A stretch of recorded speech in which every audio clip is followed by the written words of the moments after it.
दिल्ली के एक पुराने इलाके में समन और रोहन ने एक फ्लैट खरीदा। ये फ्लैट उन्हें बहुत कम कीमत में मिला था क्योंकि इस इमारत में कोई फ्लैट खरीदने को तैयार नहीं था। इसकी वजह ये थी कि लोगों का मानना था कि रात के वक्त इस इमारत में एक अजीबोगरीब औरत आती है जो दरवाजे पर दस्तक देकर रोटी प्याज मांगती है। कहा जाता था कि अगर कोई उसे रोटी प्याज देने से इनकार करता तो अगले दिन उसकी लाश बरामद होती। की पड़ोसन नर्मला ने उसे खबरदार किया, बेटी, अगर कभी आधी रात को कोई औरत रोटी प्याज मांगने आए तो दरवाजा हरगिज मत खोलना। लेकिन एक रात जब वो औरत आया तो रोहन ने दरवाजा खोल दिया और उसे रोटी प्याज दे दी। इस दिन के बाद से वो औरत हर रात उनके दरवाजे पर आती और रोटी प्याज मांगती। समन परेशान होकर रोहन से बोली, अब हम क्या करें? अगर हमने उसे रोटी प्याज देना बंद किया तो वो अपनी असली शक्ल में आकर हमें मार डालेगी। फिर अचानक वही डरावनी आवाजें सुनाई दी, रोटी प्याज दो वरना तुम दोनों को खाकर अपनी भूख मिटाऊंगी। समन ने कांपती हुई आवाज में कहा, रोहन, अब क्या करें? वो हमें खाने की बात कर रही है।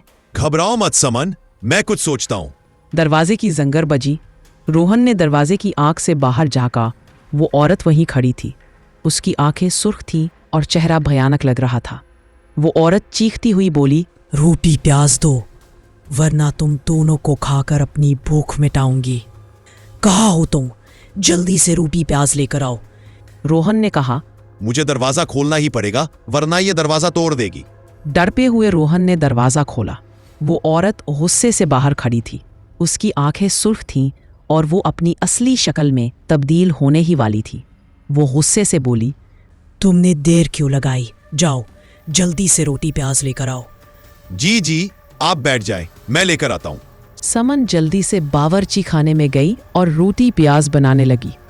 रोहन ने प्लेट में रोटी और प्याज रखकर उस औरत को दी।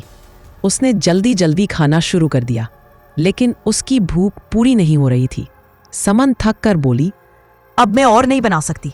हर रात सैकड़ों रोटियां बनाना मुमकिन नहीं। समन, ऐसा मत कहो। अगर हमने रोटी देना बंद की तो वो हमें मार डालेगी। इधर वो औरत चीख रही थी, कहाँ हो तुम? जल्दी से रोटी प्याज लेकर आओ। समन गुस्से में बोली, ये सब तुम्हारी वजह से हुआ रोहन। तुमने पहले दिन ही उसे रोटी क्यों दी? अब तुम खुद ही संभालो। मैं नहीं रुक सकती। मैं अपनी माँ के घर जा रही हूँ। तुम खुद ही इस डाइन को संभालो। समन रुको, कहाँ जा रही हो?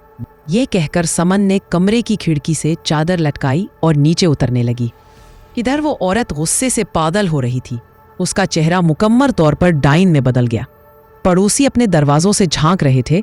नर्मला ने डरते हुए कहा, अब ये डाइन किसी को जिंदा नहीं छोड़ेगी। वो डाइन रोटी प्याज की तलाश में घर के अंदर। बराए करम मैं आपके लिए बटर नान मंगवा देता हूँ, बस मुझे मत मारो। तुमने रोटी प्याज देना बंद कर दिया। अब मैं तुम्हें खाकर अपनी भूख मिटाऊंगी। ये कहकर डाइन रोहन की तरफ बढ़ी। रोहन ने सोचा कि उसके हाथों मरने से बेहतर है कि यहाँ से छलांग लगा दूं। वो फौरन खिड़की की तरफ भागा और नीचे छलांग लगा दी। नीचे गिरते हुए वो चिल्लाया, ओह मेरा पैर! डाइन ने खिड़की से झांका और चीख कर कहा, तुम मेरी गिरफ्त से बच नहीं सकते। रोहन ने देखा कि डाइन भी नीचे आ रही है। वो जल्दी से सड़क पर भागा और एक में जा बैठा। भाई जल्दी से विजयनगर चलो। ड्राइवर ने गाड़ी चलाना शुरू की, लेकिन डाइन ऑटो के पीछे भागने लगी। ड्राइवर ने शीशे में पीछे देखा तो डाइन को अपने पीछे भागता पाया। ओ खुदा, ये क्या है? भाई तुमने क्या कर डाला? तुम्हारे साथ मेरी भी जान जाएगी।